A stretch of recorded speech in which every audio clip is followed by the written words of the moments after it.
As the final train screeched into the Manhattan station, Maya Vance took a trembling breath, forcing herself to swallow every last drop of her pride. She was prepared to do whatever it took to beg $250,000 from her cold-blooded father to save her dying grandmother's life. But in that exact, fractured second, a stranger violently drenched in blood suddenly collapsed at her feet. While the terrified crowd screamed and scattered into the shadows, the fragile girl ignored the lurking danger, recklessly throwing herself to the ground to staunch his bleeding and save his life. Yet, in chilling return for her mercy, the most notorious devil of the New York Mafia suddenly locked his fingers around her wrist, ruthlessly silencing her panic with an absolute, inescapable vow, "Not a chance in hell, sweetheart. From this moment on, you're mine." The sheer terror in his gravelly voice paralyzed Maya. His eyes were pools of endless black, holding a terrifying promise that made her own blood run cold. She tried to pull her arm back, but his grip was like a steel vice crushing her delicate bones.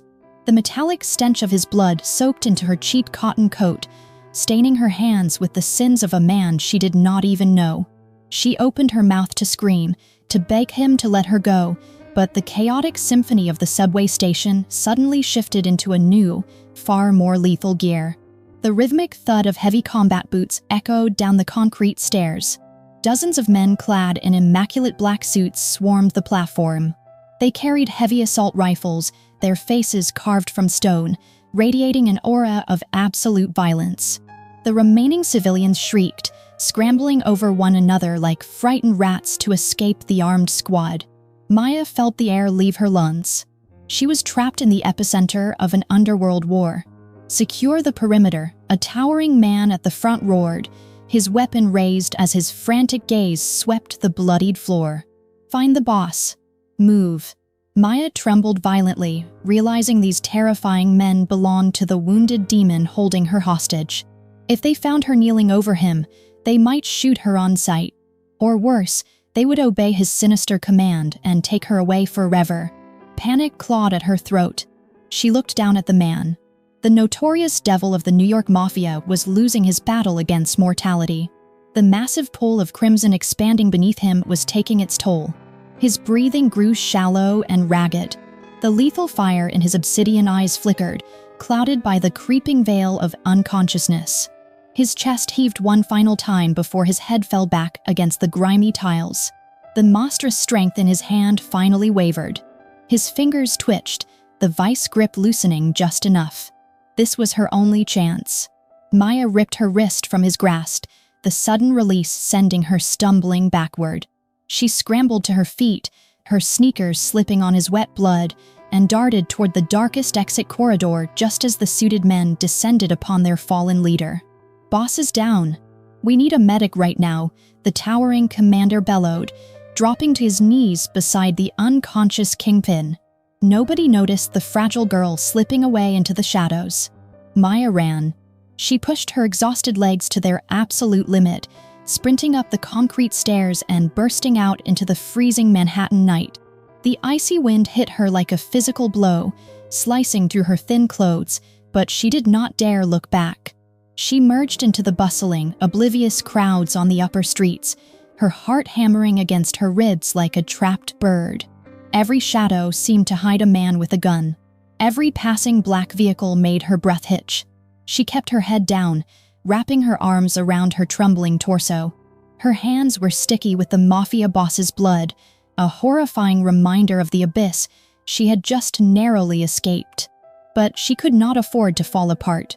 She could not afford to dwell on the chilling vow that still echoed in her ears. She had a mission.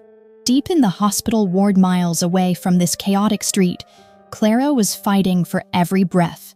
Her grandmother was the only person in the world who had ever loved Maya, the only one who had shielded her from the cruelties of life after her mother died. Now, Clara's heart was failing and the surgical fees were astronomical. $250,000. That was the exact price of the only life Maya cared about. She dragged her exhausted, aching body toward the opulent neighborhoods of the Upper East Side. The glittering skyscrapers and towering luxury apartments mocked her desperation. Here, Wealth flowed like water while she was begging for scraps to keep an old woman alive. She thought of Arthur Vance, the biological father who had abandoned her and her mother for a life of luxury and a new, wealthy wife. He was a ruthless corporate shark, a man devoid of empathy. But he possessed the money. He possessed the power to save Clara. Maya wiped the freezing sweat from her brow, ignoring the burning pain in her lungs. The blood on her coat was drying into dark, terrifying patches, but she pushed the fear deep down into her chest. She had survived the darkness of the subway station. She had survived the grasp of an underworld tyrant, and now she would survive the humiliation of begging the man who despised her. She turned the final corner, stopping before the towering iron gates of the Vance estate. The mansion was a fortress of marble and light, a stark contrast to the miserable reality she lived in. Maya clenched her blood-stained fists, taking one last deep breath to steady her shaking nerves. She reached out and pressed the golden buzzer, ready to step into another kind of hell. The heavy iron gates groaned open slowly, revealing a meticulously manicured driveway that led to the towering front doors of the Vance estate. Maya forced her exhausted legs to move. Every step felt like walking on shattered glass. When the massive oak doors finally swung open, the blinding light of the crystal chandeliers inside made her wince. Standing in the grand foyer was her father, Arthur Vance, wearing a tailored silk suit that cost more than Clara's entire medical treatment. Beside him stood Evelyn, his impeccably groomed wife, draped in diamonds and wearing a sneer of pure disdain. Arthur took one look at his daughter and physically recoiled. His eyes raked over her disheveled hair, her pale and terrified face, and the dark and terrifying bloodstains soaking her cheap coat. He did not ask if she was hurt. He did not ask if she was in danger. His only reaction was profound disgust. "Look at what the stray cat dragged in," Evelyn scoffed, pinching the bridge of her perfect nose as if Maya's very presence polluted the air of their pristine mansion. "You are tracking filth all over my imported marble floors. What is that awful smell?" Maya swallowed hard, ignoring the acidic sting of humiliation burning in her throat. She looked directly into the eyes of the man who shared her blood. "I need your help. It is Clara.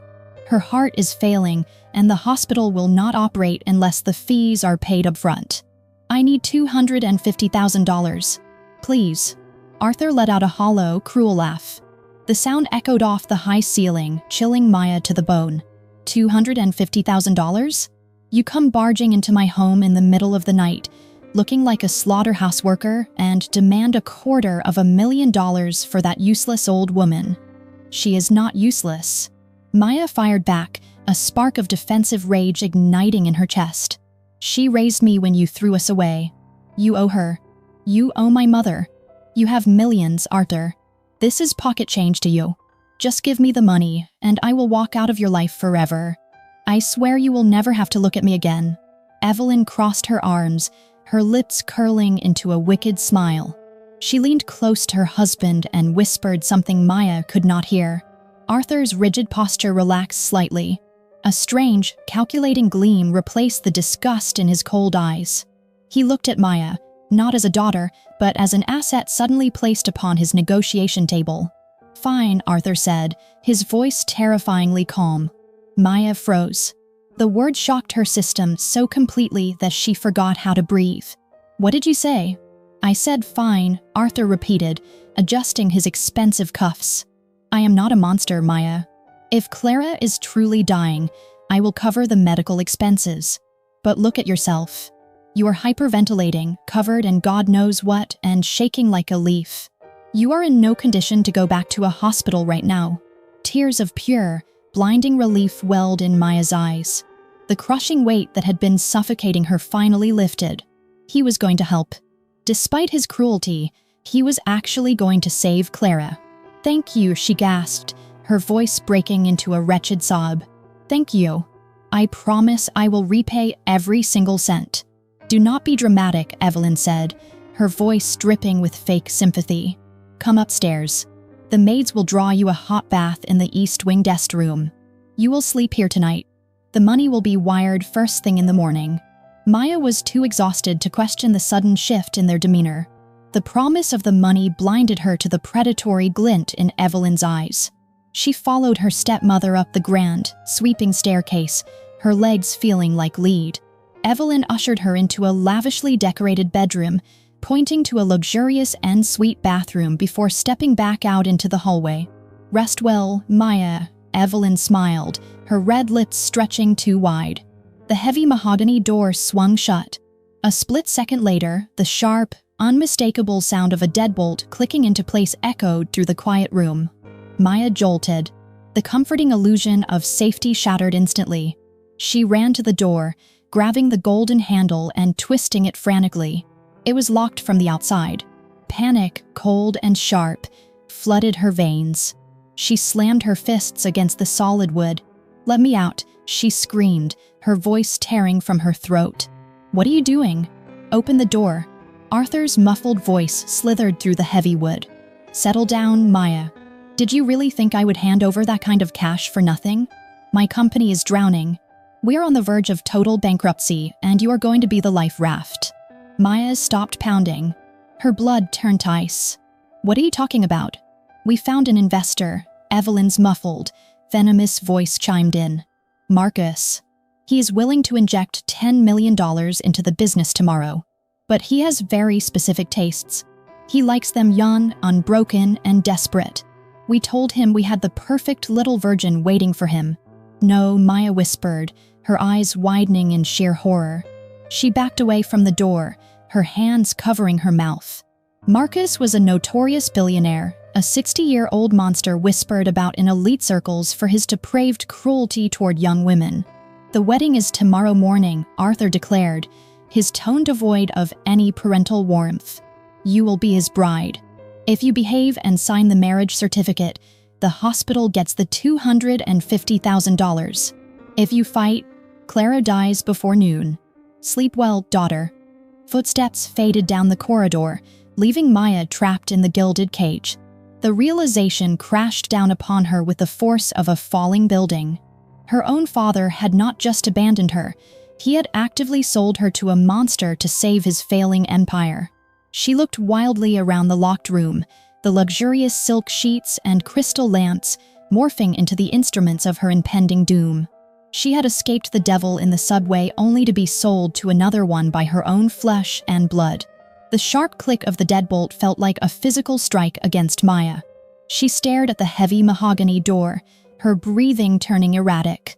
The comforting illusion of the luxurious bedroom melted away, revealing the cold, inescapable reality of her father's betrayal.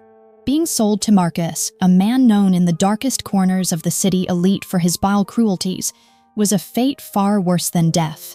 She paced the room like a trapped animal. The sheer terror threatening to consume her mind was quickly overpowered by a fierce, burning instinct to survive. She refused to be a pawn in Arthur Vance's sick corporate game.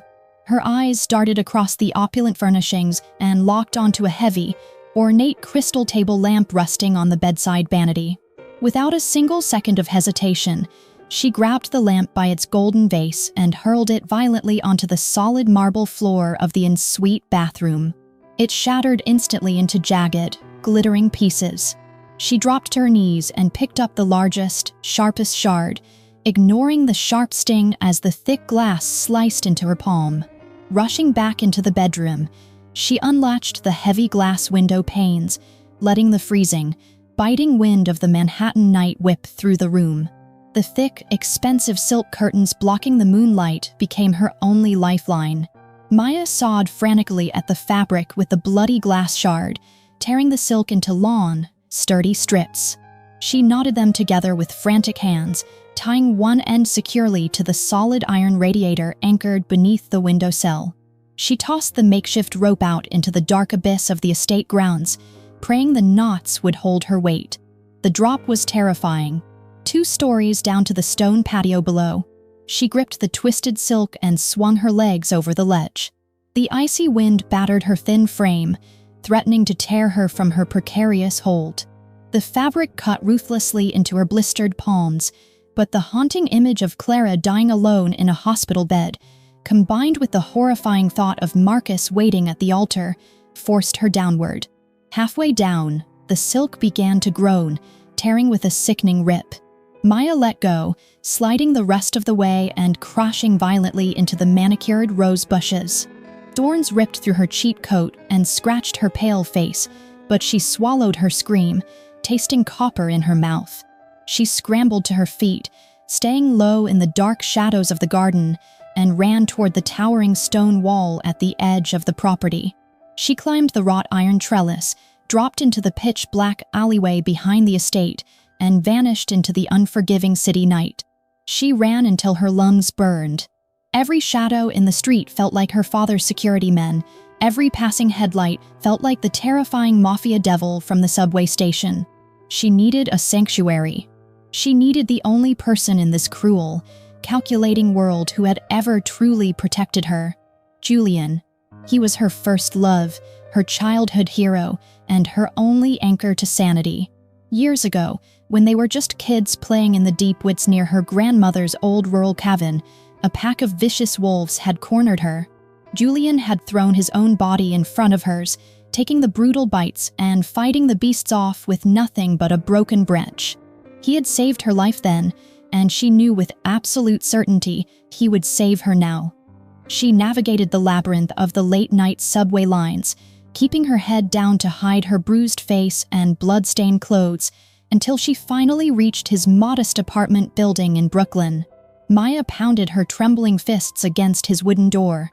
Moments later, the locks clicked and the door swung open. Julian stood there in the dim light, his hair tousled, wearing gray sweatpants and a loose shirt.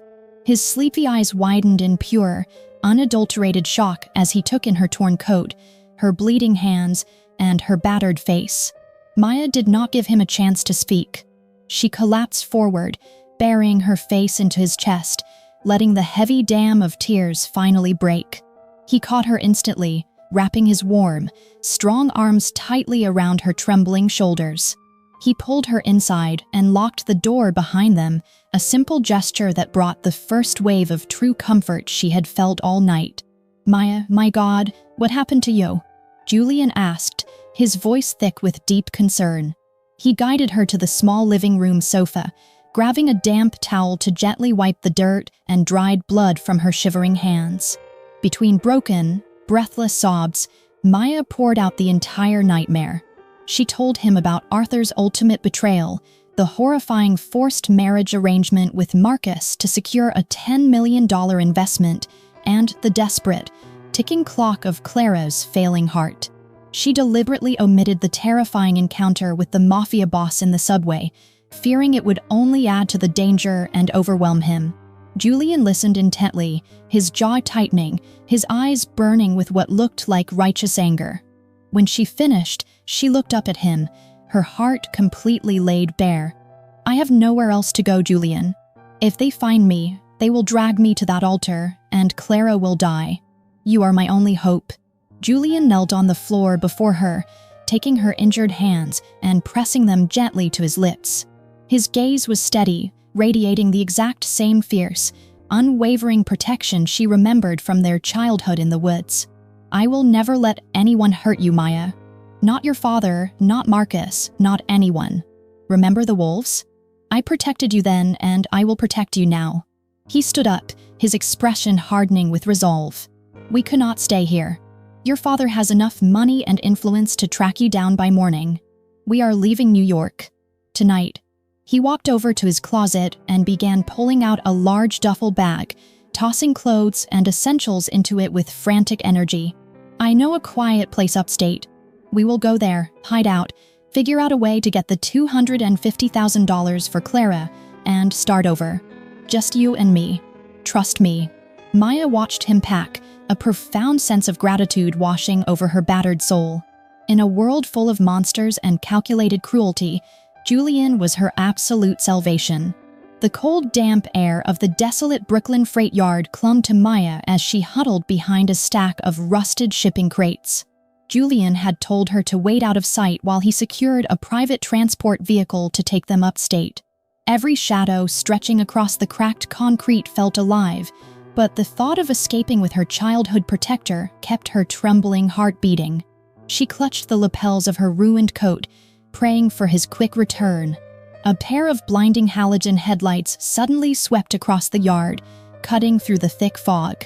A sleek, black luxury sedan rolled to a stop just a few yards from her hiding spot. Four massive men stepped out of the vehicle. They were not wearing the casual clothes of smugglers or drivers. They wore tailored suits bulging with concealed weapons, their faces hard and devoid of mercy. Maya held her breath, pressing her back flat against the freezing metal crate. They were Arthur Vance's security detail, or worse, the men belonging to the billionaire monster, Marcus. Panic seized her throat. She desperately scanned the fog for Julian, praying he would emerge from the darkness to pull her to safety, just like he had promised. Footsteps echoed against the wet pavement. Julian stepped out from the dense fog, his hands casually tucked into his jacket pockets. Relief washed over Maya for a fleeting second before she realized he was walking directly toward the armed men, his posture entirely relaxed. He did not look like a man trying to hide. He looked like a man arriving for a business transaction. Maya stumbled out from behind the crate, her voice a desperate whisper. "Julian, run. They found us." Julian stopped. He slowly turned to face her, but the warm, protective gaze she had relied on just an hour ago was completely gone. His eyes were flat, cold, and utterly devoid of affection. He reached into his inner pocket and pulled out a crisp, rectangular slip of paper, holding it up beneath the harsh glare of the yard lights. "Nobody found us, Maya," Julian said, his voice eerily calm. "I called them." The words did not make sense. Her exhausted brain refused to process the sentence. "What are you talking about?" "We have to go." One of the burly men stepped forward, his lips curled into a predatory smirk. "Mr. Vance sends his regards. He also mentioned Marcus is very eager for his mourning bride. Grab her." Two of the guards lunged forward, grabbing Maya by both arms. She screamed, thrashing wildly, but their grips were like iron cuffs. She looked at Julian, her eyes wide with absolute betrayal and disbelief. Julian did not even flinch. He looked down at the piece of paper in his hand. "Your father is a very persuasive man. $1 million, Maya. Do you have any idea how long it would take me to earn $1 million? I cannot spend the rest of my life running from billionaires just to play the hero for a girl who has absolutely nothing to offer." "You promised." Maya shrieked, tears of pure agony tearing down her cheeks. "You saved me from the wolves. You swore you would protect me." A cruel, dismissive laugh escaped Julian's lips. "I was a stupid kid back then. Now I need a future. Have a good life, Maya. Or whatever is left of it." He turned his back on her, walking toward the shadows with his blood money, abandoning her to the monsters. The crushing weight of his betrayal broke something deep inside her soul. Her last beacon of hope was dead. The guards dragged her violently toward the waiting sedan. She had no fight left. She went entirely limp, waiting for the dark abyss to consume her. Suddenly, the deafening roar of massive engines shattered the quiet night. Before the guards could force Maya into their sedan, for armored, pitch-black SUVs erupted from the surrounding alleyways, their tires screeching violently against the asphalt. The massive vehicles converged in a tight circle, completely boxing in Marcus's men and Julian. Blinding high beams flooded the yard, trapping everyone in a blinding cage of light. The doors of the SUVs swung open simultaneously. A dozen heavily armed men in immaculate dark suits poured out, their assault rifles raised and aimed directly at Marcus's guards. The air grew terrifyingly still. Then, the rear door of the lead SUV slowly opened. A polished leather shoe stepped onto the wet pavement. Roman Blackwood emerged from the vehicle, moving with the slow, terrifying grace of an apex predator. He wore a fresh, perfectly tailored dark suit, showing no signs of the fatal wounds from the subway station. His obsidian eyes locked instantly onto Maya, burning with a possessive, lethal fire that made the very air around him plummet in temperature.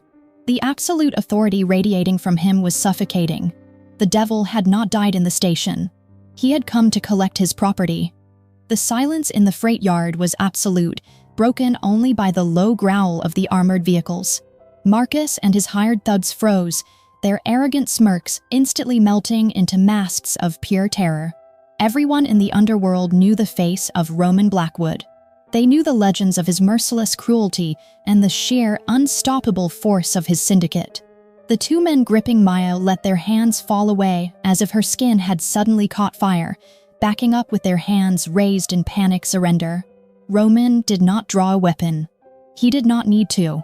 He stood under the harsh halogen lights, a towering monument of dark authority, his gaze fixed entirely on the trembling girl who had tried to flee from him. The blood she had shed for him hours ago was still stained on her tattered coat. His jaw tightened, a lethal muscle ticking in his cheek as he noted the fresh bruises on her pale face and the tears spilling from her wide eyes. He lifted his right hand and snapped his fingers.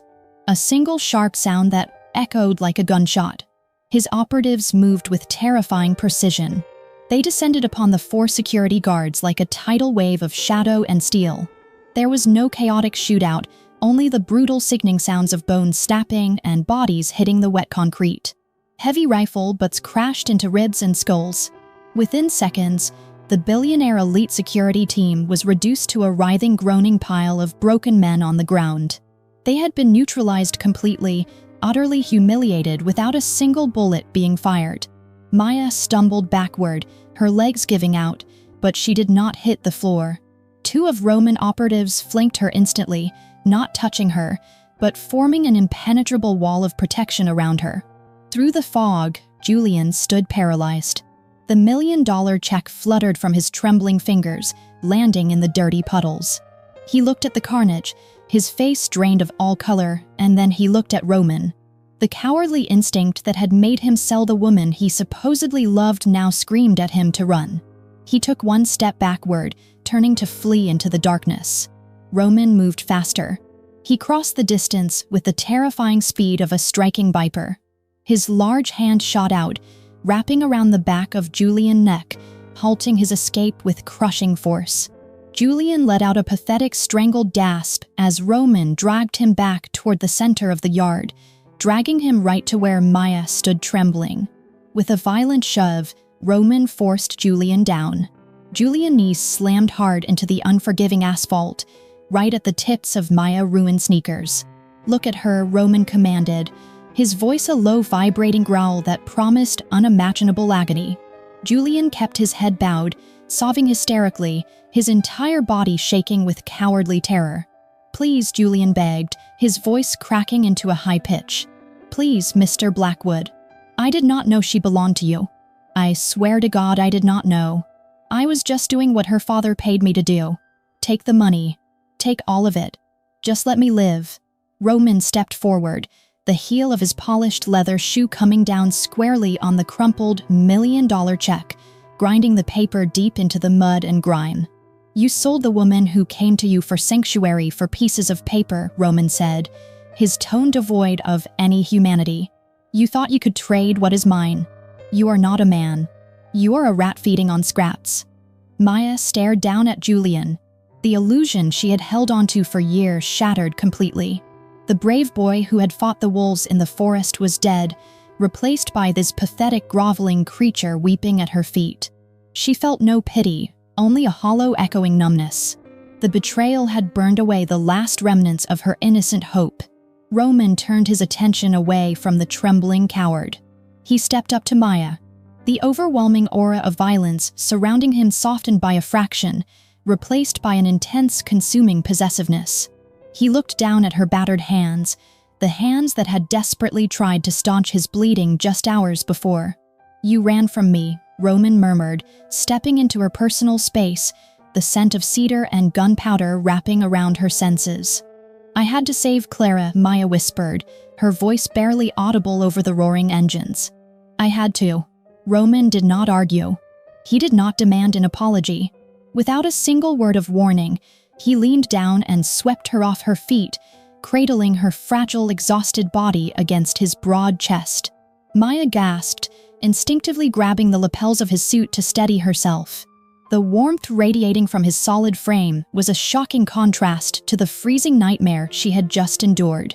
"I told you in the station," Roman said softly, his lips brushing against her temple as he carried her toward the waiting vehicle. "You cannot escape me, Maya. I am the only place you have left to run." He settled her into the luxurious leather back seat of his vehicle, climbing in beside her and pulling the heavy armored door shut, sealing her completely inside his dark, inescapable world. The convoy roared back to life, leaving the broken bodies and the weeping coward behind in the thick fog. The armored SUV glided through the slick streets of Manhattan, but it did not head toward the sprawling penthouses of the financial district. Instead, the vehicle took a sharp turn toward the towering glass structure of the city elite medical center. Maya sat frozen in the expansive leather seat, her exhausted body shivering despite the suffocating heat of the luxury interior. Roman sat beside her in absolute silence. He did not touch her again, but his dark gravitational pull filled every inch of the cabin. When the convoy finally stopped, Roman stepped out and extended a steady, uncompromising hand toward her. Maya hesitated for only a fraction of a second before placing her bruised fingers into his warm palm. His grip tightened, pulling her out of the vehicle and directly into the blinding fluorescent lights of the hospital lobby. His armed men formed a silent, intimidating perimeter around them, causing late-night nurses and security guards to scatter in sheer terror. Roman bypassed the reception desk entirely, guiding Maya toward the private elevators that led straight to the intensive care wing. Her heart hammered wildly against her ribs. She had not seen Clara since the morning, and the paralyzing fear of being too late threatened to crush her lungs. The elevator doors slid open to reveal a sterile, chillingly quiet corridor. A senior cardiologist wearing a rumpled white coat rushed forward, his face pale as he took in the imposing sight of the Mafia kingpin and his heavily armed guards. "Doctor," Roman commanded, his voice slicing through the clinical silence like a blade. "Give us the exact status of Clara Vance." The doctor swallowed hard, adjusting his glasses with trembling hands before looking at Maya. "Miss Vance, I am so sorry. Your grandmother suffered a severe cardiac episode 40 minutes ago. We managed to stabilize her, but her aortic valve is completely failing. She needs immediate emergency surgery to survive the night." Maya felt the floor drop out from beneath her. "Please, you have to operate," she begged, her voice cracking into a desperate sob. "I will find a way to pay. Just take her into the operating room right now." The doctor looked down at his clipboard, his expression tight with genuine pity. "We cannot, Miss Vance. 2 hours ago, Arthur Vance formally withdrew all financial sponsorship for her medical care. He explicitly ordered the hospital administration to halt all aggressive treatments. Hospital policy requires a deposit of $250,000 to authorize this specific experimental procedure. Without the funds, we are legally forced to transition her to palliative care. She is only a few hours left." The words hit Maya like a physical execution. Palliative care meant letting her die. Her own father had truly condemned her grandmother to death just to punish her for escaping the forced marriage. She was entirely out of time, out of money, and out of hope. She fell to her knees right there in the sterile corridor, the last remnants of her spirit shattering into a million irreparable pieces. Roman looked down at the weeping girl at his feet. His expression remained an impenetrable mask of dark marble, but a dangerous possessive fire ignited deep within his obsidian eyes. He did not offer empty words of comfort. He operated on power, control, and absolute possession.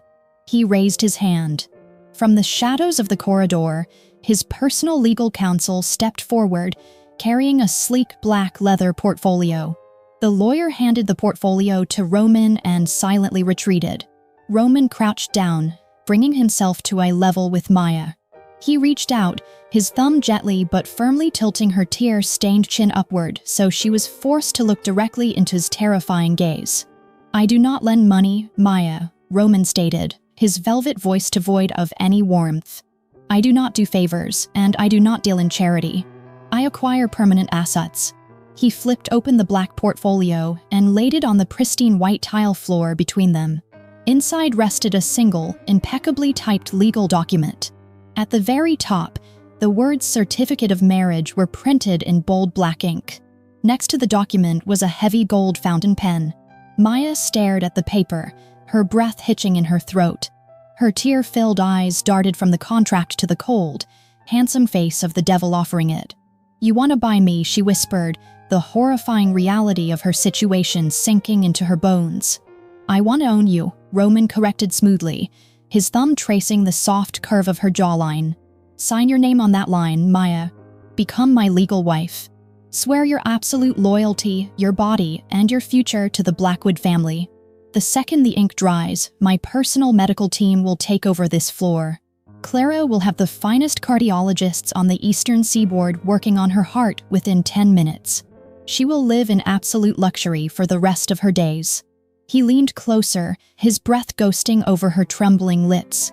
"But if you refuse, we will walk out of this hospital right now, and you can sit by her bed and watch her take her final breath. The choice is yours, sweetheart." It was not a choice at all. It was a perfectly executed trap, forged in blood and sealed with her deepest vulnerability. Maya looked down the hallway toward the heavy wooden doors of the intensive care unit. Behind those doors lay the only woman who had ever shown her genuine kindness. Maya knew exactly what Roman was. He was a tyrant, a monster who bathed in the blood of his enemies, a man who crushed anyone who dared to defy his absolute will. Entering his world meant locking herself inside a gilded cage for the rest of her natural life. But as she listened to the slow, agonizing beep of the heart monitors echoing down the hall, she knew she would walk into the fires of hell to keep that sound going. Maya reached down with a violently shaking hand and picked up the gold fountain pen. The cold metal felt impossibly heavy. She did not bother reading the clauses or the terrifying stipulations of her surrender. She pressed the nib to the thick parchment. A single teardrop fell from her eyelashes, splashing onto the corner of the page, smudging the black ink as she dragged the pen across the dotted line. She signed her soul away. Roman watched her write, a dark, triumphant satisfaction settling into his hardened features. As soon as she lifted the pen, he snapped the portfolio shut and handed it back to his lawyer. He stood up to his full imposing height and looked directly at the terrified doctor. "You heard my wife," Roman commanded, his voice echoing with absolute, undeniable authority. "Prep the operating room. If that old woman dies on your table, I will burn this entire hospital to the ground." The doctor scrambled backward, shouting frantic orders to the nursing staff as he sprinted down the corridor. Chaos erupted in the ward, but this time, it was the chaos of salvation. Roman reached down, gripping Maya by the waist and pulling her up from the cold floor. He pulled her flush against his solid chest, wrapping his arms securely around her trembling frame. She buried her face in his expensive suit, sobbing as the adrenaline finally left her system. He buried his face in her tangled hair, breathing in her scent, his iron grip silently promising that she would never be allowed to run away again. The private elevator doors glided open silently, revealing the sprawling expanse of the Blackwood penthouse located at the very pinnacle of Manhattan. Maya stepped out into her new reality, her sneakers sinking into plush imported carpets that felt like walking on thick velvet clouds. The entire southern wall of the penthouse was constructed of floor-to-ceiling bulletproof glass, offering a dizzying, panoramic view of the glittering city far below.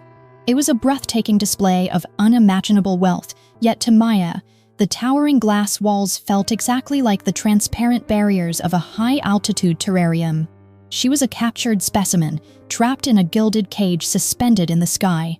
Roman followed her into the expansive living room, shedding his suit jacket and handing it to a silent, waiting servant. The penthouse was immaculate, decorated in cold tones of charcoal, silver, and black marble. There was no warmth here, no traces of a normal human life, only the calculated aesthetic of a man who viewed the world as a chessboard. "Welcome home, Mrs. Blackwood," Roman said, his velvet voice breaking the suffocating silence of the massive room. "Do not call me that," Maya snapped, spinning around to face him. The adrenaline from the hospital was fading, replaced by a fierce, defensive anger. "I signed your paper to save Clara. That makes this a transaction. It does not make this a home, and it certainly does not make me your wife." Roman poured himself a glass of amber liquid from a crystal decanter, completely unfazed by her sharp tone. He took a slow sip, his obsidian eyes watching her over the rim of the glass with the dark amusement of a predator studying a trapped kitten baring its tiny claws. "You are legally bound to me in every jurisdiction that matters," Roman replied smoothly, setting the glass down. "You carry my name. You live in my territory. You eat the food I provide, and you wear the clothes I buy. Your defiance is entertaining, Maya, but it changes absolutely nothing about your reality." Maya clenched her fists, her nails digging into the healing cuts on her palms. "You think you can just buy a human being? You think throwing me in a luxury prison will make me submit to you? I am not one of your terrified subordinates, Roman. I am not a business acquisition. You might have forced my signature, but you will never have my obedience. I will fight you every single day of my life." Instead of anger, a dark, consuming fire flared in Roman's eyes. He closed the distance between them with slow, deliberate steps until he was towering over her, trapping her between his solid body and the cold glass window.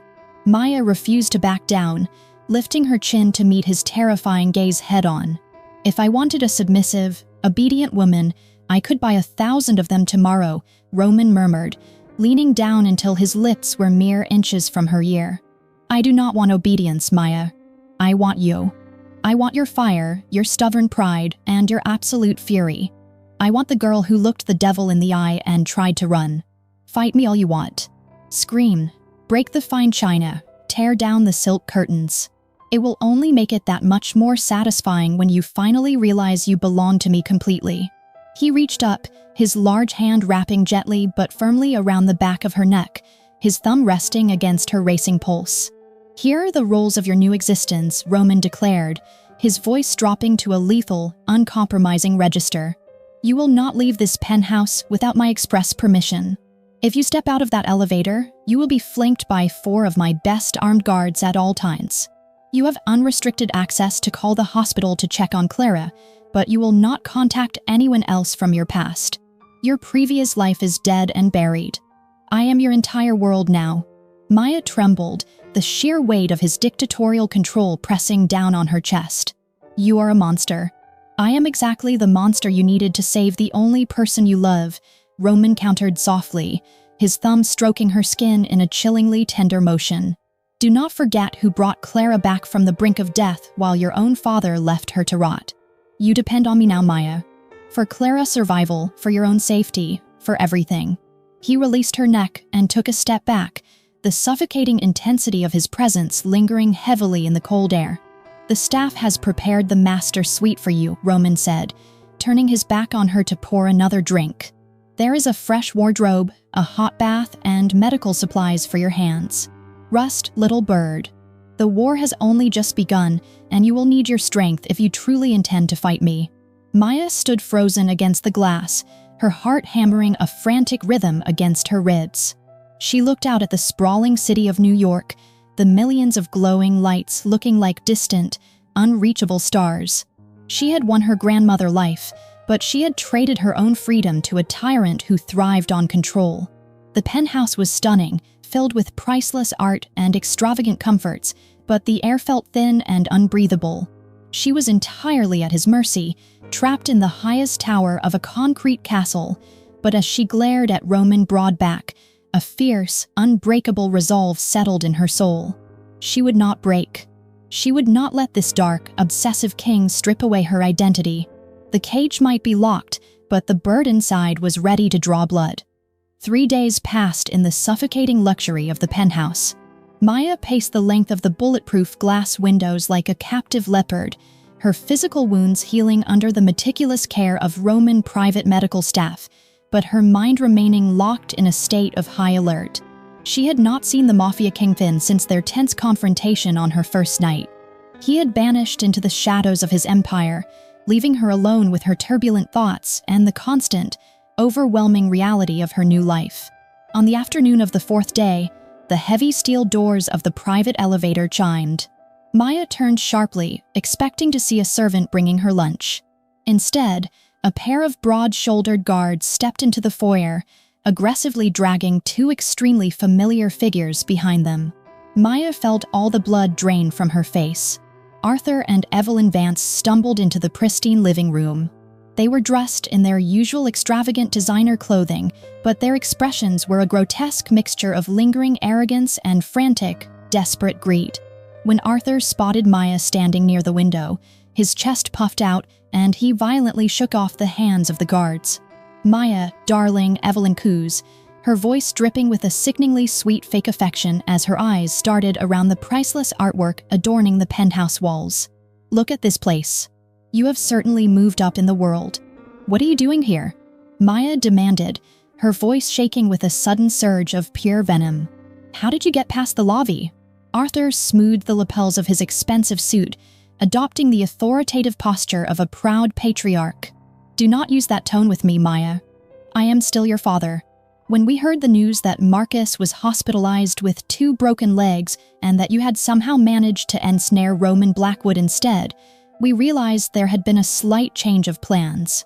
But business is business." Maya stared at him in sheer disbelief. "You tried to sell me to a monster, Arthur. You cut off Clara medical funding and left her to die. You are not my father. You are nothing to me. Now let us not dwell on the past," Arthur replied, waving his hand dismissively as if Clara's near-death experience was a minor inconvenience. "You belong to the Blackwood family now. Roman took my property, so it is only fair that he compensates the Vance estate. Marcus was offering $10 million. I think my new son-in-law can easily afford $50 million as a dowry to save my company." Before Maya could scream at the absolute audacity of the man, the temperature in the massive room plummeted. The heavy double doors of Roman private study swung open. Roman Blackwood stepped into the light. He wore a crisp black dress shirt with the sleeves rolled up to his forearms, revealing the dark, terrifying ink of his syndicate tattoos. His presence instantly swallowed all the oxygen in the room. Evelyn gasped, taking an involuntary step backward, while Arthur's arrogant posture visibly faltered under the crushing weight of the kingpin deadly stare. Roman did not look at the intruders immediately.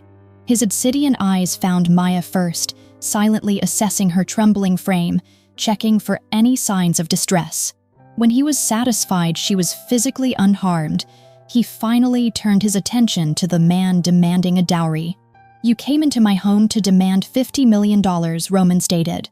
His voice was not raised, but the quiet, lethal vibration in his tone made the crystal glasses on the bar cart tremble. Arthur forced a nervous, wet chuckle. "Roman, my boy. Let us talk man to man. I raised Maya. I provided for her. Since you bypassed the traditional courtship and took her, my company requires the capital injection we discussed. It is a simple corporate transaction between family." Roman stopped a few feet away from Arthur.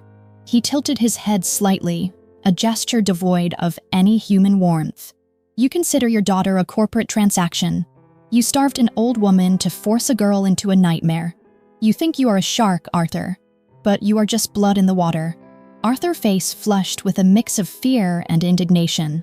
"Now see here, I will not be spoken to like some street thug. I have lawyers. I have connections in the city." "You had connections," Roman corrected smoothly. He slid one hand into his pocket. 30 minutes ago, my holding firms initiated a hostile takeover of Vance Enterprises. We bought up your massive, crippling debts. Your creditors were suddenly extremely eager to call in their loans. Your company is currently filing for Chapter 11 bankruptcy." Arthur's jaw dropped. "That is impossible. You cannot just do that." "I can do whatever I want," Roman continued, stepping closer until he towered over the older man. "Your offshore accounts in the Cayman Islands were surprisingly easy to breach. Every single dollar you hid from the federal government has been drained and permanently redirected to a charitable foundation under Clara Vance's name." Evelyn let out a piercing shriek. "Our money. Arthur, do something." "It gets worse," Evelyn, Roman said, his dark eyes locking onto the terrified woman. "The mortgage on your grand estate was purchased by my bank this morning. Because your accounts are frozen and your company is dead, you defaulted. The foreclosure was expedited. At this exact moment, my men are tossing your designer wardrobes and your imported furniture into the street." "No," Arthur screamed, his face turning a dangerous shade of purple. "You cannot take my life. I will go to the police. I will go to the press. Go to whoever you want, Roman whispered, his voice a chilling promise of absolute destruction. The police work for me. The press prints what I allow them to print. By sunset, the name Vance will be synonymous with poverty and disgrace. You have 24 hours to vacate the upper crust of society. I have secured a miserable, rot-infested studio apartment for you in the deepest, most dangerous slum of the Bronx. It is paid for exactly 1 month. After that, you are on your own. Arthur lunged forward in a blind, pathetic rage, but Roman guards slammed him brutally into the marble floor before he could take a second step. Evelyn dropped to her knees, sobbing hysterically, begging Maya to intervene, pleading for the girl she had tortured to show mercy. Maya stood perfectly still. For years, she had lived under the crushing boots of these cruel, superficial people. Now, in less than 24 hours, Roman had systematically dismantled their entire existence. He had not laid a single finger on them, yet he had destroyed them completely. She looked at Evelyn's tear-streaked face, feeling no pity, only a profound, dark catharsis. "Take the trash out of my penthouse," Roman ordered coldly. "And if they ever try to come within 100 miles of my wife again, feed them to the river." The guards dragged the screaming, thrashing couple toward the elevator, their pathetic wails echoing through the foyer until the heavy steel doors finally slid shut. Silence crashed back into the room, thick and heavy. Maya looked at Roman. He was watching her, his chest rising and falling slowly, offering her a terrifying glimpse of the catastrophic lengths he would go to in order to protect what was his. The gilded cage around her was locked tight, but as the reality of her father's downfall settled into her bones, Maya realized with a shudder that the monster holding the key was also the ultimate, impenetrable shield against her enemies. The heavy steel doors of the elevator had barely sealed shut behind her screaming parents when Roman turned his attention to the massive flat screen display dominating the far wall of the living room. Maya watched him, her heart still beating a frantic rhythm against her ribs. She had just witnessed her father and stepmother stripped of everything they valued, but the dark storm swirling in Roman obsidian eyes made it very clear that his vengeance was far from complete. He picked up a sleek remote from the bar cart and pressed a single button. The enormous screen flickered to life, displaying a crisp high-definition surveillance feed of a bustling corporate trading floor in the heart of the financial district. Maya instantly recognized the man sitting at the center desk. Julian. He was wearing a brand-new tailored suit, likely bought on credit with the arrogant assumption that his million-dollar betrayal would somehow still pay out despite the ruined check in the freight yard. He looked exceptionally smug, leaning back in his expensive leather chair and sipping coffee, completely oblivious to the absolute annihilation descending upon him from the penthouse above. "Your family was only the first phase," Roman said, walking slowly toward her until he stood right behind her. The heat radiating from his massive frame seeped through her clothes, a stark contrast to the cold glass of the window. "But the boy who sold you out committed the ultimate sin. He took your trust, your sanctuary, and traded it for a pathetic fantasy of wealth. I do not let sins like that go unpunished." Maya could not tear her eyes away from the screen. "What did you do to him?" she whispered. Roman leaned down, his voice a low, terrifying hum right beside her ear. "I gave him exactly what he wanted, a permanent place in the corporate system. 20 minutes ago, my cyber operatives planted highly encrypted ledgers deep inside his personal workstation. They detail a massive international money laundering scheme, linking him directly to the financing of global terrorism and illegal cartel arms trades. The digital evidence is absolutely flawless. It leaves a concrete paper trail that not even the best defense attorneys in the country could ever erase." As if responding to Roman's exact words, the surveillance feed on the wall erupted into absolute chaos. The thick glass doors of the trading floor were violently shattered inward. Dozens of federal agents wearing heavy tactical gear and bulletproof vests swarmed the office, their assault rifles raised and aimed directly at the center desk. The arrogant smirk vanished from Julian's face in an instant, replaced by pure, unadulterated terror.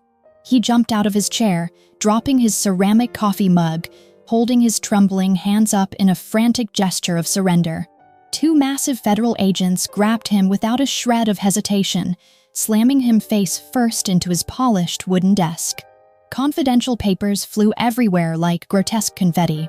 Julian was sobbing wildly, his mouth moving in desperate, pathetic pleas as they violently wrenched his arms behind his back and locked heavy steel handcuffs around his wrists.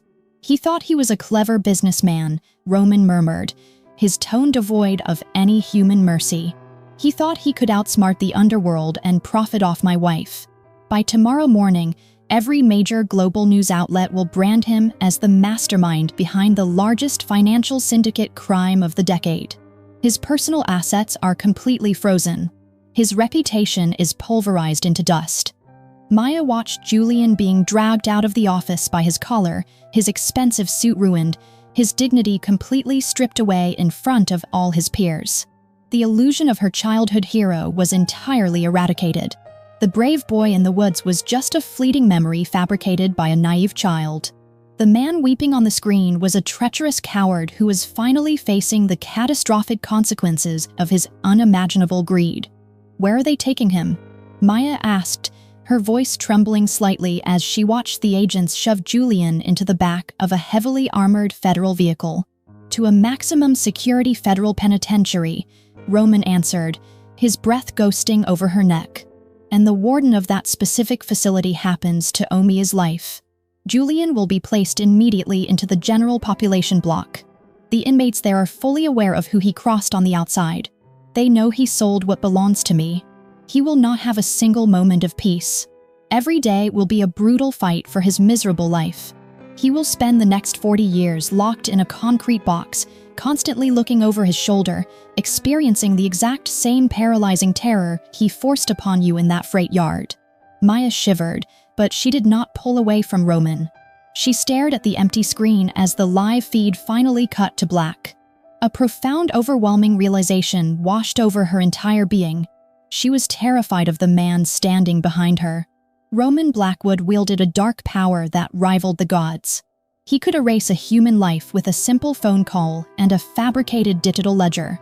He was a monster forged in extreme violence and absolute dictatorial control. Yet, deep down in the most hidden corners of her soul, a dark, intoxicating satisfaction bloomed like a poisonous flower. For her entire life, she had been a helpless victim. She had been abused by her biological father, exploited by her cruel stepmother, and ultimately sold by the very man she loved and trusted most. Now, standing in the towering penthouse beside the most dangerous devil in New York, she watched her abusers get systematically slaughtered and ruined without a single drop of blood staining her hands. Roman reached out, his large hands gently gripping her waist, pulling her back firmly against his solid chest. "You are trembling, little bird," he noted softly, his thumbs tracing circles on her fabric. "Do you pity him? Do you wish I had shown him mercy?" Maya closed her eyes, leaning her head back against the broad shoulder of the mafia kingpin. She thought of Clara fighting for her life in the hospital bed because of these people. She thought of the cold, dark fog where Julian had abandoned her to Marcus monsters. "No," Maya whispered. Her voice was surprisingly steady, carrying a new chilling edge that had never been there before. "He got exactly what he deserved." Roman let out a low, dark chuckle of pure, absolute approval. He pressed a firm, branding kiss to the crown of her head, sealing her confession in the quiet room. "Good girl. You are finally learning how to survive in my world." The days following the absolute destruction of her former abusers blurred into a strange, quiet rhythm. The towering glass penthouse was no longer just a gilded cage. It had slowly transformed into an impenetrable fortress where the chaos of the outside world could not reach her. Maya found herself caught in a terrifying emotional crossfire. Her mind constantly reminded her that she was legally bound to a ruthless mafia kingpin through extortion, yet her heart was betraying her, fluttering erratically whenever Roman entered the room. He was a walking paradox. To the criminal underworld, Roman Blackwood was a merciless tyrant who eradicated his enemies without a second of hesitation. But within the walls of their private sanctuary, he treated Maya with a dark, consuming reverence. Late one evening, Roman returned to the penthouse long past midnight. The brutal toll of ruling a criminal syndicate was evident in the heavy slump of his broad shoulders and the dark shadows under his obsidian eyes. He bypassed his private study entirely and walked straight into the master suite, finding Maya sitting by the massive window overlooking the sleeping city. He did not speak. He simply knelt on the plush carpet before her, resting his forehead gently against her knees. The absolute surrender in his posture shocked her. The most dangerous devil in New York had stripped off his invisible armor, exposing his profound exhaustion exclusively to her. Slowly, Maya raised a trembling hand and buried her fingers in his thick dark hair. Roman let out a long, ragged exhale, leaning into her touch like a dying man finding an oasis. He reached up, gently taking her hands in his. He traced the fading scars on her palms, the remnants of her desperate escape from the Vance estate, before pressing a soft, lingering kiss to the center of her hand. "You are the only quiet place in my mind, little bird," Roman whispered into the quiet room. His voice was stripped of its usual dictatorial command, revealing a raw, terrifying vulnerability. "I spend my days swimming in blood and betrayal, but knowing you are here waiting for me is the only thing that keeps my heart beating." Maya stared down at him, her breath catching in her throat. The tyrannical monster had completely vanished, leaving behind a deeply broken man who had anchored his entire humanity to her existence. In that fragile moment, the terrifying walls of her cage shattered. She realized she did not want to run anymore. She felt an overwhelming, undeniable urge to protect him, to be the sanctuary he so desperately needed. But the devil always demands a payment, and the ghosts of the Blackwood family were not willing to let Roman find peace. The following morning, Roman left the penthouse to attend a mandatory syndicate council meeting. Maya was sitting alone in the grand dining room when a new, terrified maid brought in her breakfast tray. Nestled beneath a folded linen napkin was a sleek, untraceable black cellular phone. Before Maya could ask the trembling servant a single question, the maid bowed her head and practically sprinted out of the room. A second later, the hidden phone began to vibrate quietly against the silver tray. Maya picked it up, her heart suddenly pounding a frantic warning rhythm.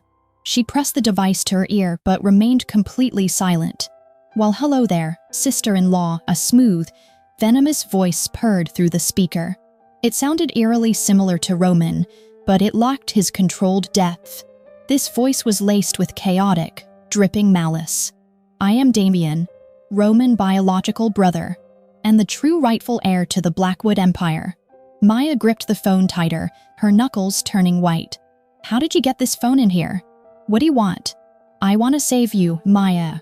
Damien chuckled, a dry, hollow sound that made her skin crawl. "You are currently playing house with a psychopath. I know my brother better than anyone. I know he bought the hospital. I know he is paying for Clara expensive treatments. But do you actually think a monster like Roman does anything out of the goodness of his heart? He did it to save her." Maya fired back defensively, surprising herself with her immediate instinct to protect Roman's reputation. "He did it to put a leash on your neck," Damien corrected viciously. "Let me explain how his mind works, sweetheart. He loves breaking beautiful, stubborn things. Right now, you're his favorite new toy. But the second you fully surrender to him, the second the thrill of the chase wears off, you will lose your value. And when you lose your value, the leverage holding you there becomes a useless financial burden." Maya felt the blood drain from her face. Her grip on the phone trembled. "What are you talking about?" "I have eyes inside that hospital," Damien whispered, his words striking like poisoned arrows. "Roman has already drafted the legal paperwork to pull the plug on Clara life support. The moment you bore him, or the moment you step out of line, he will order the doctors to administer a lethal injection. He will stage it as a sudden cardiac failure. You will be completely alone, trapped in that penthouse with the man who murdered your grandmother."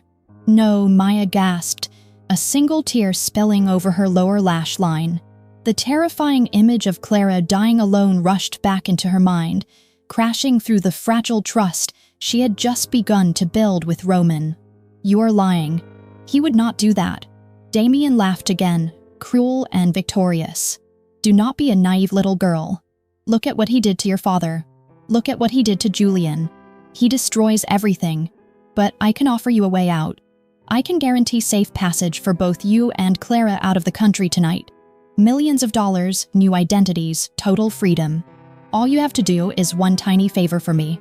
Maya squeezed her eyes shut, the paralyzing fear for her grandmother life entirely overriding her logic. "What do you want?" Inside Roman private study, hidden behind the large oil painting of the Blackwood crust, is a wall safe, Damien instructed coldly. "The passcode is the date of our mother death." Inside is a red leather-bound ledger containing every secret offshore account and corrupted politician under Roman control. "Bring that ledger to me at the abandoned Red Hook docks at midnight. Do this, and you save Clara. Tell Roman, or refuse to show up, and I will personally make sure the hospital machines are unplugged before sunset." The line went dead. Maya stood in the center of the massive dining room, the dead phone slipping from her fingers and clattering onto the marble floor. The beautiful sanctuary had instantly reverted back into a terrifying house of horrors. Her mind screamed that Damien was a snake, but the horrific possibility of Roman deceiving her was a risk she could not afford to take. Clara was her absolute priority. Driven to the edge of madness by fear and manipulation, Maya turned her gaze toward the heavy oak doors of Roman private study, preparing to step directly into the deadliest trap of her life. The heavy oak doors of Roman's private study yielded to her trembling push. Maya stepped into the dark room, her heart hammering against her ribs. She found the large oil painting of the Blackwood crust exactly where Damien had said it would be. Pulling it aside revealed the cold steel of the wall safe.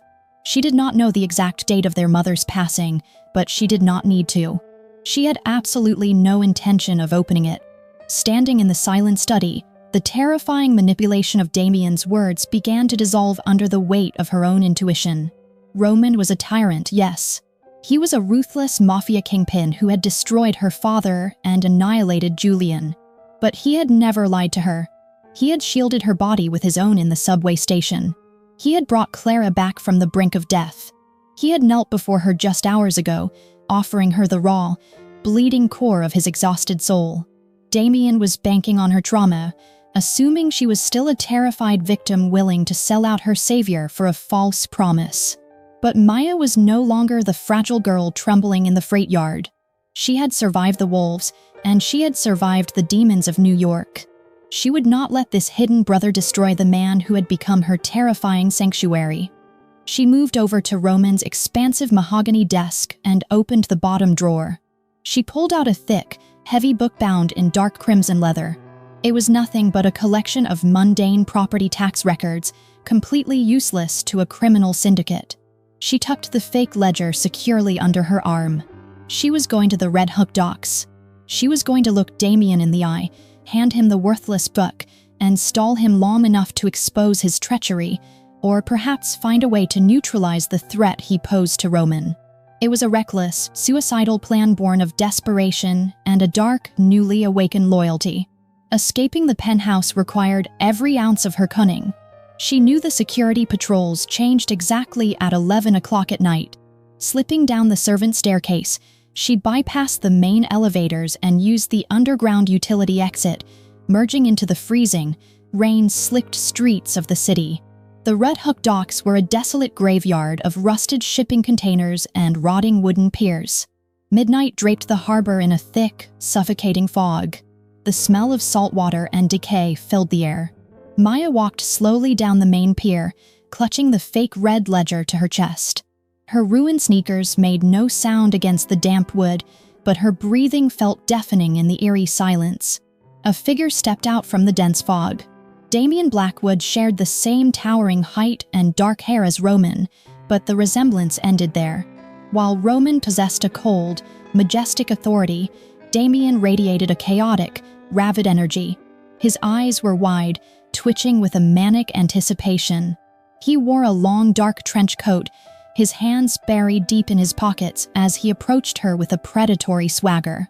"You actually came," Damien sneered, his voice echoing off the metal containers. "I knew you were smart, Maya. You realize my brother is nothing but a ticking time bomb." Hand over the ledger and your grandmother gets to live another day. Maya stopped a few feet away from him. She forced her trembling legs to lock into place, lifting her chin to project a courage she barely possessed. She held out the heavy crimson book.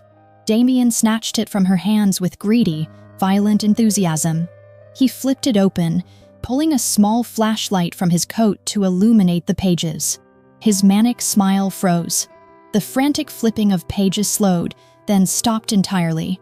The silence that followed was heavy, laden with a sudden, explosive violence. He looked up, the beam of the flashlight illuminating his contorted, furious face. "Property tax records," Damien whispered, his voice vibrating with pure psychotic rage. "You brought me a book of property tax records." Roman never planned to kill Clara, Maya stated firmly, staring directly into the eyes of a madman. "You lied. You are just a coward trying to steal an empire you are too weak to build yourself." Damien let out a guttural scream of absolute fury. He threw the heavy book directly at her face and lunged forward.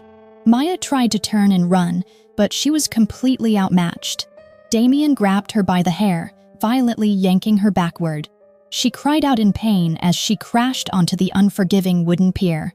Before she could scramble away, Damien was on top of her. His heavy boot pressed down ruthlessly on her chest, pinning her to the damp wood, crushing the air completely out of her lungs. She thrashed wildly, clawing at his leg, but his strength was overwhelming. "You stupid, pathetic little girl," Damien spat, drawing a sleek black handgun from his coat and aiming it directly at her forehead. "You think you can protect him? You think you can play games with the Blackwood family and live?" He pulled his phone from his pocket with his free hand, keeping the gun steady on Maya. He pressed a speed dial button and put the device on speakerphone. The line rang only once before Roman's deep, lethal voice answered. "Who is this?" Roman demanded, the background noise indicating he was already moving, likely having just discovered Maya missing from the penthouse. "Hello, big brother," Damien laughed, pressing his boot down harder until Maya let out a choked, breathless gasp. "I have your little bird, and she is currently bleeding on the Red Hook docks. You have exactly 20 minutes to get here alone. No guards, no weapons. If I see a single shadow following you, I will blow her beautiful brains all over the pier." The line went dead. Damien smiled down at Maya, his eyes completely hollow and dead. The ultimate trap was set, and the king of the underworld was walking directly into a slaughterhouse. The freezing fog rolling off the harbor felt like ice against Maya's skin. Damien kept the cold steel of the gun pressed firmly against her temple. The minutes dragged on in agonizing slow motion. The smell of salt water mixed with the metallic scent of pure fear. Then the low, powerful rumble of a single engine pierced the silence. A solitary black sedan emerged from the thick mist, stopping at the far edge of the wooden pier. The driver's side door opened. Roman Blackwood stepped out into the biting wind. He was alone. He wore no armor.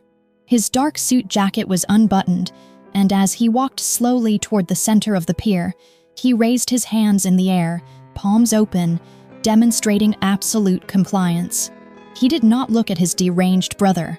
His obsidian eyes bypassed the gun entirely and locked onto Maya, assessing her pinned, trembling form. He searched her face for any fresh wounds, his jaw tightening when he saw the blood on her cheek from her fall. Well, Damien mocked, his voice echoing over the lapping waves. The great king of New York obediently answering my call like a trained dog. "Take off the jacket, Roman. Throw it on the ground."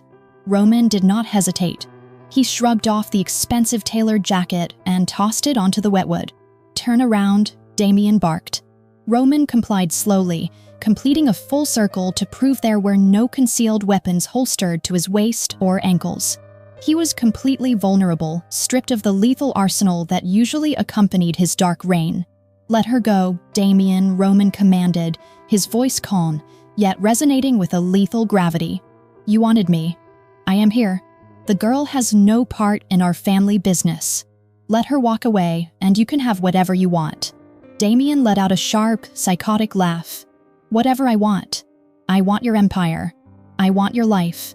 I want to see the invincible Roman Blackwood broken into pieces." Damien finally lifted his heavy boot off Maya's chest, but he kept the gun aimed squarely at her head. "Get up," he ordered her. Maya scrambled to her feet, her legs shaking violently. She wanted to run toward Roman, but Damien grabbed her roughly by the shoulder, yanking her back against his chest. With his free hand, Damien pulled a thick, rusted iron pipe from a pile of maritime debris nearby. He walked toward Roman, dragging the heavy metal so it scraped ominously against the wet planks. Maya screamed as Damien swung the pipe with all his manic strength. The rusted iron connected with Roman ribs with a sickening crack. The Mafia kingpin staggered, his jaw clenching, but he did not fall. He did not raise his hands to defend himself. He just stood there, absorbing the devastating blow. "Fight back," Maya sobbed, pulling desperately against Damien's grip. "Roman, please fight him." Roman locked eyes with her, his gaze intense and unwavering. "Do not move, Maya," he ordered softly, his voice betraying none of the physical agony he was surely experiencing. Damien swung again, this time aiming for Roman back. The iron tore through the fine fabric of his shirt, leaving a dark bloom of blood.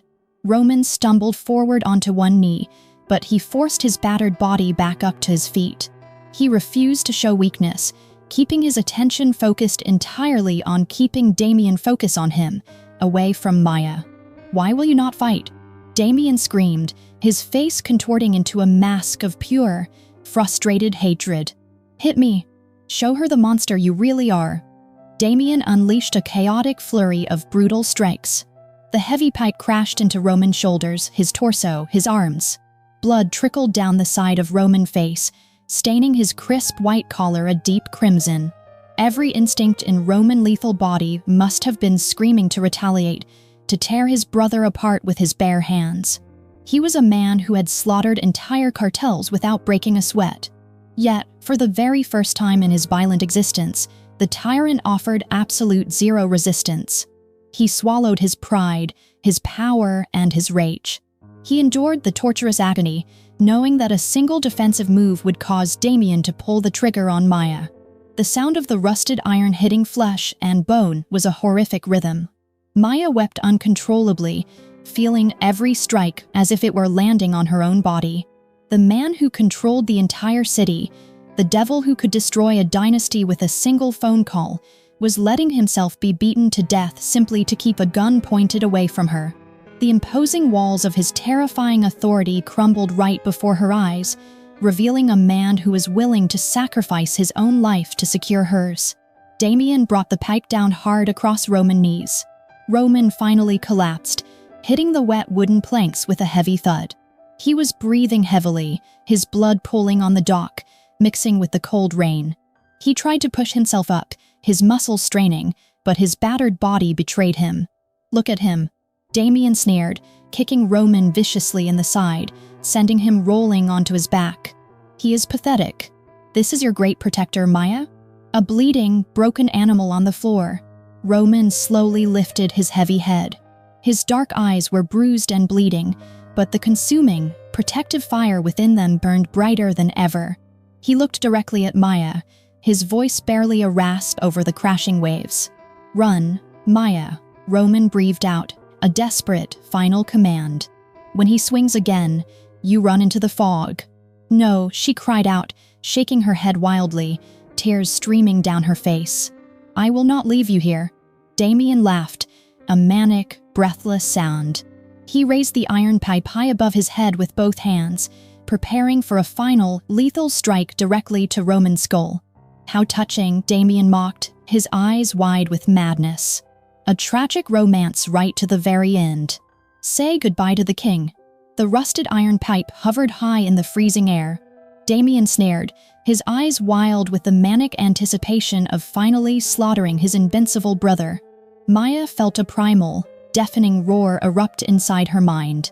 The paralyzing terror that had bound her limbs suddenly evaporated, replaced by an explosive, desperate surge of adrenaline.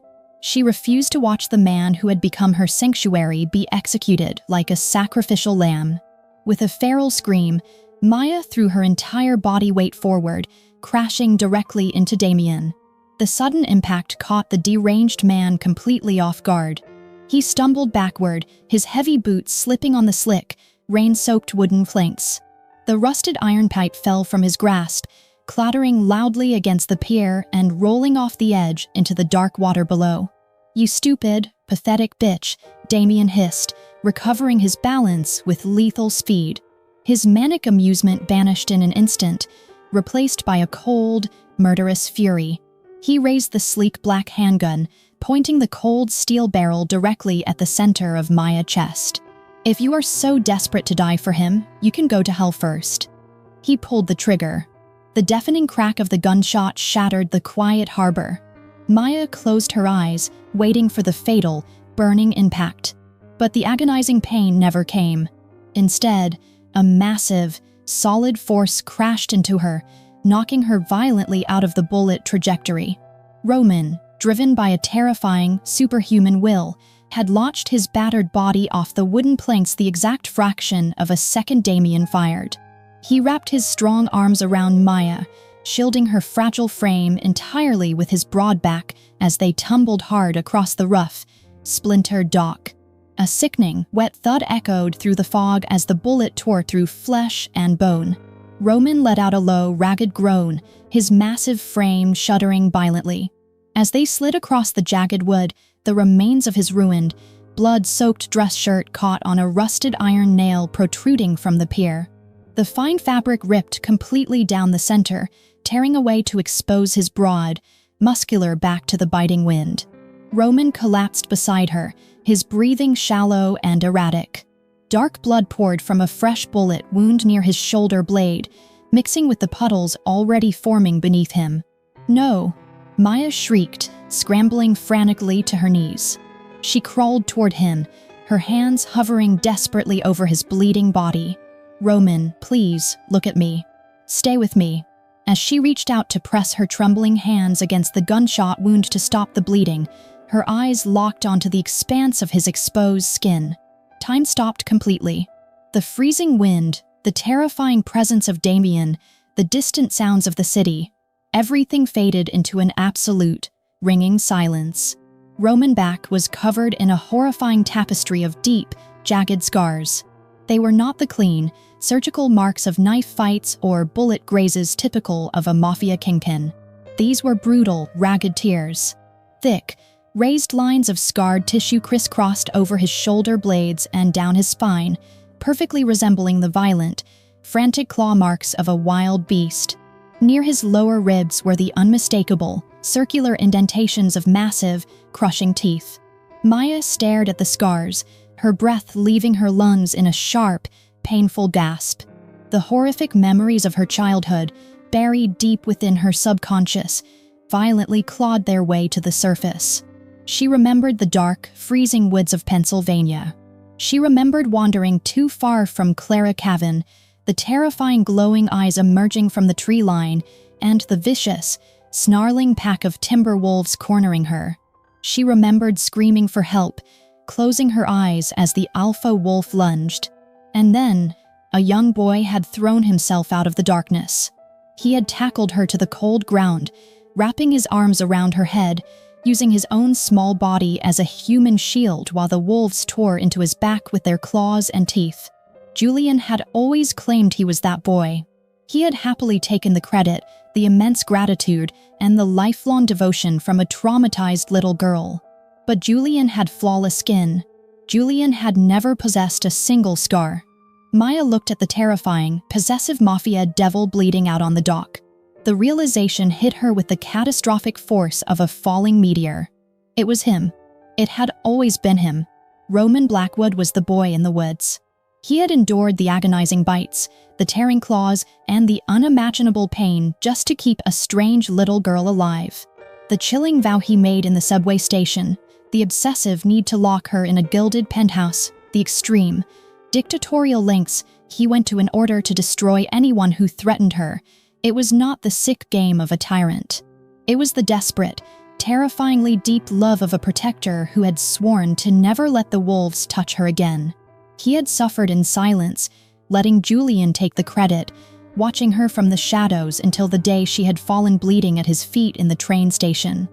"You," Maya sobbed, her hot tears falling freely onto his scarred, freezing skin.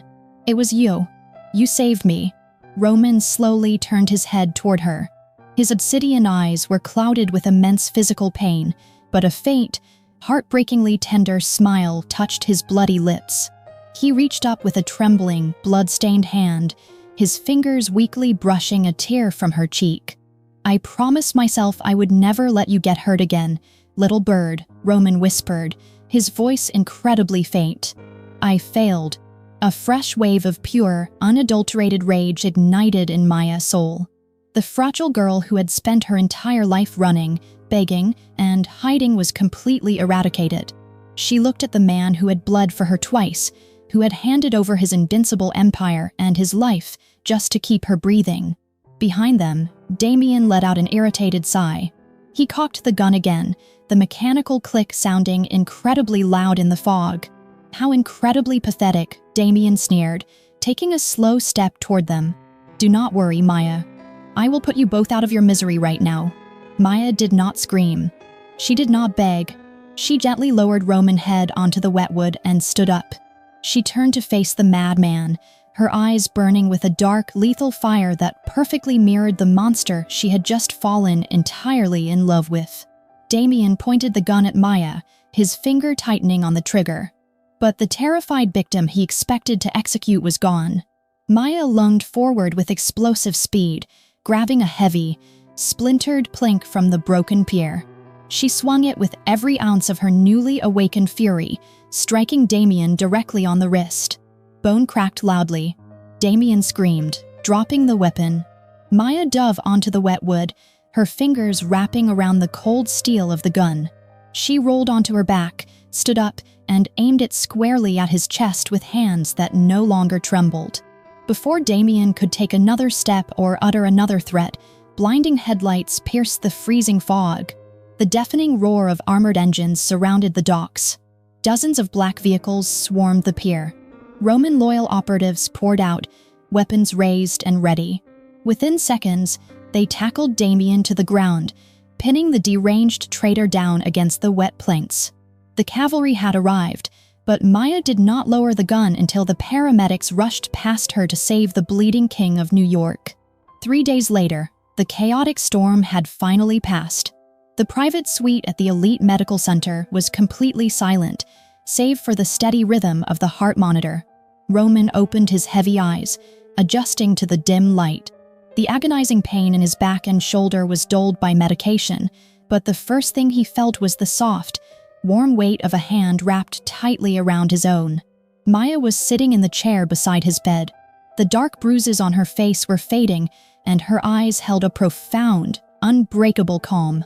"You are awake," Maya whispered, a gentle smile touching her lips. Roman looked at her, his dark eyes searching her face for the fear and defiance that usually accompanied her presence. He found none. "You stayed," he murmured, his voice rough and exhausted. Maya leaned closer, pressing a tender kiss to his knuckles. "I am never leaving you, Roman. I know everything. I know about the wolves. I know you sacrificed your body for me when we were children, and I know you are willing to sacrifice your life for me on that dock." Roman closed his eyes, a heavy exhale escaping his chest. The absolute control he had wielded his entire life dissolved into nothingness. "I wanted to give you the world," he confessed quietly, "but all I had to offer was a cage." Maya reached out, her fingers gently tracing the strong line of his jaw. "It is not a cage anymore," she said softly, completely shedding the last remnants of her stubborn pride. "You are my sanctuary. You always have been. I am yours, Roman. Not because of a contract, and not because of fear. I am yours because I love you." The notorious devil of the Mafia opened his eyes, the dark abyss within them finally finding absolute peace. He pulled her down, capturing her lips in a deep, branding kiss that sealed their fates together. The walls of coercion had shattered, leaving behind an unbreakable empire built on true, voluntary surrender. Dear listeners, the story of Maya and Roman teaches us a profound life lesson. true love is not defined by superficial appearances or forced control, but by quiet sacrifices and unwavering protection. Sometimes, the people who seem the most intimidating are hiding the deepest scars, sustained while shielding the ones they care about. It reminds us that genuine strength is found in vulnerability, and true freedom is found when we willingly surrender our hearts to those who truly value us. How did this story make you feel? Can you relate the struggles of trust, betrayal, and silent sacrifice to your own real-life experiences?